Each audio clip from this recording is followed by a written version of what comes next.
कैसे इस्लामिक देश बना इंडोनेशिया? किसने बनाया सबसे बड़ा इस्लामिक देश?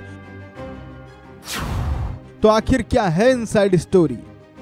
विश्व का सबसे बड़ा इस्लामिक देश इंडोनेशिया में कभी हिंदुओं की आबादी मुस्लिमों से ज्यादा थी, लेकिन अब यहाँ हिंदुओं की आबादी मुस्लिम आबादी की तुलना में ना के बराबर है। इंडोनेशिया की एक रिपोर्ट में बड़ा खुलासा हुआ है जिसे जानकर आप हैरान हो जाएंगे। उस रिपोर्ट में इस चीज का जिक्र किया गया है कि इंडोनेशिया विश्व का सबसे बड़ा इस्लामिक देश कैसे बना, किसने बनाया और मिशन सूफी के तहत ये सब कैसे हुआ।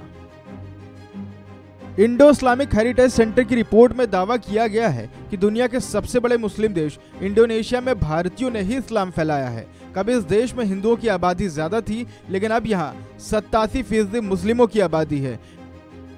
इंडो इस्लामिक हेरिटेज सेंटर की रिपोर्ट में इतिहासकारों और इस्लामिक स्कॉलर के जरिए बताया गया है कि भले ही अरब देश में दुनिया के ज्यादातर हिस्सों में इस्लाम धर्म पहुंचा हो, लेकिन इंडोनेशिया में इस्लाम धर्म भारतीयों ने ही फैलाया है। और यही वजह है कि इंडोनेशियाई मुस्लिमों और भारतीय मुस्लिमों के धर्म से जुड़े तौर तरीके एक जैसे हैं।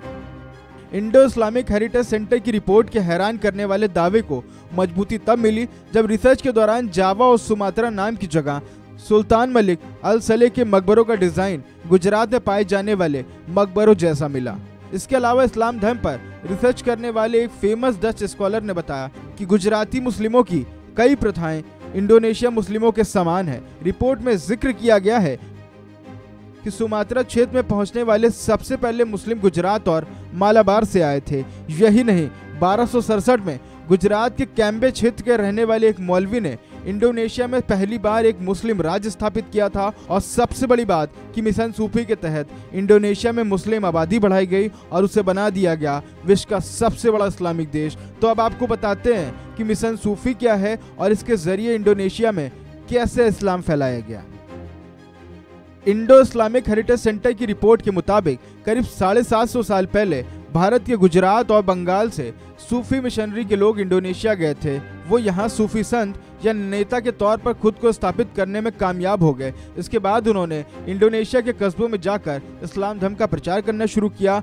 भारत में हिंदुओं और सूफियों की मान्यता काफी हद तक एक जैसी थी। सूफीवाद इस्लाम धर्म का एक पंथ है जिसे समानता पर बल दिया जाता है। जैसे हिंदुओं में भक्ति आंदोलन चला था, ठीक उसी तरह मुस्लिमों में सूफी आंदोलन ने भी मुस्लिमों में समाज सुधार का कार्य शुरू किया। शराब जैसी बुरी चीजों का सूफी संतों ने विरोध किया। इसी वजह से इंडोनेशिया में इन्हें काफी लोकप्रियता मिली और फिर यहाँ के लोग मुस्लिम धर्म अपनाने लगे और धीरे धीरे इंडोनेशिया बन गया विश्व का सबसे बड़ा इस्लामिक देश।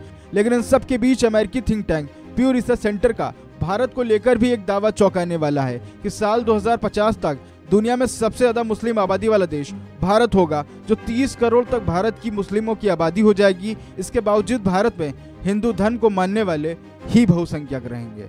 इस खबर में फिलहाल इतना ही। बाकी खबरों के लिए आप बने रहिए वन इंडिया हिंदी के साथ।